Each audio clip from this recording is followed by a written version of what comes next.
a juste un copain. Alors, enfin, ouais, c'était un copain. Enfin, c'était quelqu'un qui était venu au Salon du Livre de Poche de Saint-Maur, qui nous avait fait qui nous a fait des petites caricatures de nous-mêmes, de moi-même et de mon associé aussi, qui sont devenus des classiques et dont on sert pour les cartes de visite. Et voilà, un type qui était, alors on était d'accord ou pas d'accord avec lui, mais au moins il avait des convictions, il les défendait. Puis on voit à quel prix il a payé ses convictions.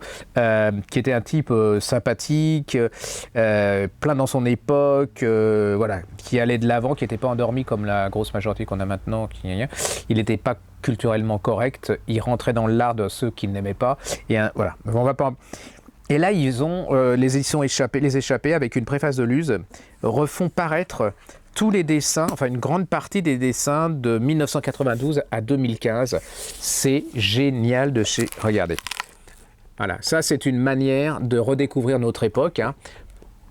Loin de l'histoire officielle, alors vous êtes d'accord ou pas d'accord, mais au moins ça avait le truc de nous faire réagir et de faire parler les gens. Et puis il y a beaucoup de talent, puis il y a surtout, ce qui est de plus en plus rare à notre époque, de la sincérité. Vous voyez, donc, regardez, ça s'appelle Charlie Hebdo 1992-2015, Les Échappés, un incontournable, hein. C'est vraiment un très très très très beau livre.